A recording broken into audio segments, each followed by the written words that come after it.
लूका रचित सुसमाचार 19वां अध्याय। वह यरीहो में प्रवेश करके जा रहा था। वहाँ जक्कई नामक एक मनुष्य था जो चुंगी लेने वालों का सरदार था और धनी था।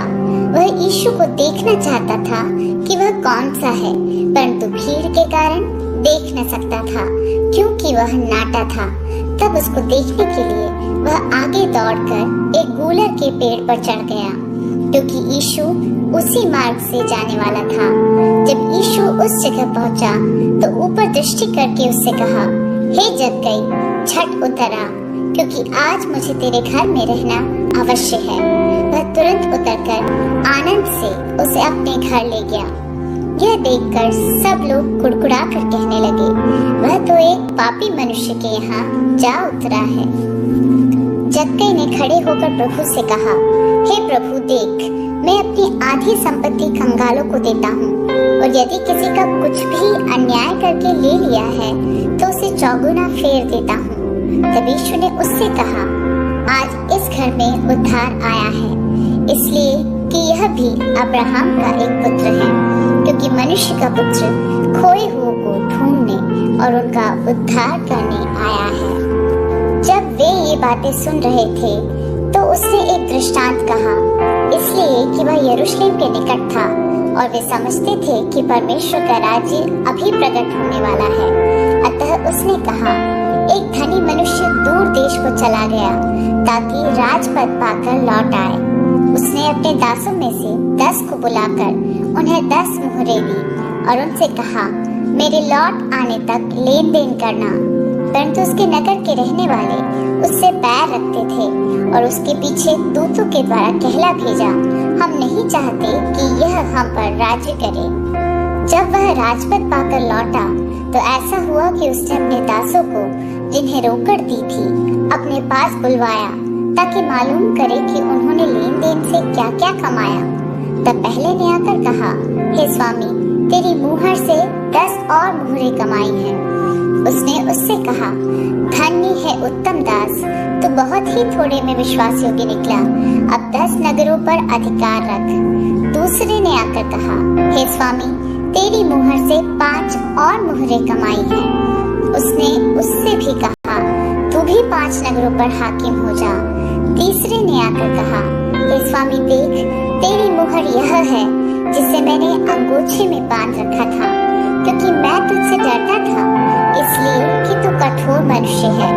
जो तूने नहीं रखा उसे उठा लेता है और जो तूने नहीं बोया उसे काटता है।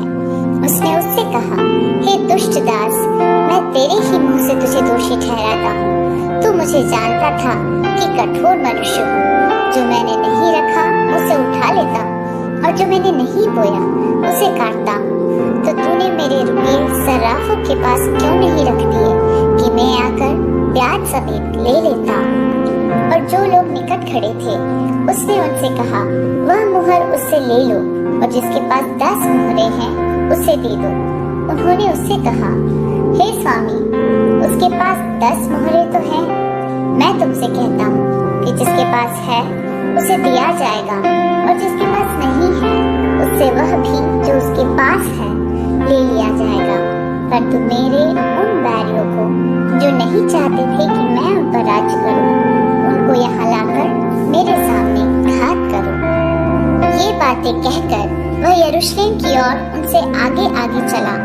जब वह जैतून नामक पहाड़ पर बैतफगे और बैतनिय्याह के पास पहुंचा तो उसने अपने चेलों में से 2 को यह कह के भेजा, सामने के गांव में जाओ और उसमें पहुंचते ही एक गदही का बच्चा, जिस पर कभी कोई सवार नहीं हुआ, बंधा हुआ तुम्हें मिलेगा। उसे खोल कर ले आओ, और यदि कोई तुमसे पूछे कि क्यों खोलते हो तो यह कह देना कि प्रभु को इसका प्रयोजन है। जो भेजे गए थे उन्होंने जाकर जैसा उसने उनसे कहा था वैसा ही पाया। जब वे गधे के बच्चे को खोल रहे थे तो उसके मालिकों ने उनसे पूछा, इस बच्चे को क्यों खोलते हो? उन्होंने कहा, प्रभु को इसका प्रयोजन है। वे उसको यीशु के पास ले आए और अपने कपड़े उस बच्चे पर डालकर यीशु को उस पर बैठा दिया। जब वह जा रहा था तो वे अपने कपड़े मार्ग में बिछाते जाते थे। निकट आते हुए जैतून पहाड़ की ढलान पर पहुंचा तो चेलों की सारी मंडली उन सब सामर्थ के कामों के कारण जो उन्होंने देखे थे आनंदित होकर बड़े शब्द से परमेश्वर की स्तुति करने लगी। धन्य है वह राजा जो प्रभु के नाम से आता है, स्वर्ग में शांति और आकाश मंडल में महिमा हो। तब भीड़ में से कुछ फरीसी उससे कहने लगे, हे गुरु, अपने चेलों को डांट। उसने उत्तर दिया, मैं तुमसे कहता हूँ, यदि ये चुप रहे तो पत्थर चिल्ला उठेंगे। जब वह निकट आया तो नगर को देखकर उस पर रोया और कहा, क्या ही भला होता कि तू, हाँ तू ही, इसी दिन में कुशल की बातें जानता, परंतु अब वे तेरी आंखों से छिप गई हैं, क्योंकि वे दिन तुझ पर आएंगे कि तेरे बैरी मोर्चा बांधकर तुझे घेर लेंगे और चारों ओर से तुझे दबाएंगे और तुझे और तेरे बालकों को जो तुझ में है मिट्टी में मिलाएंगे और तुझ में पत्थर पर पत्थर भी ना छोड़ेंगे, क्योंकि तूने उस अवसर को जब तुझ पर कृपा दृष्टि की गई ना पहचाना। तब वह मंदिर में जाकर बेचने वालों को बाहर निकालने लगा और उनसे कहा, लिखा है मेरा घर प्रार्थना का घर होगा, परंतु तुमने उसे डाकुओं की खोह बना दिया है।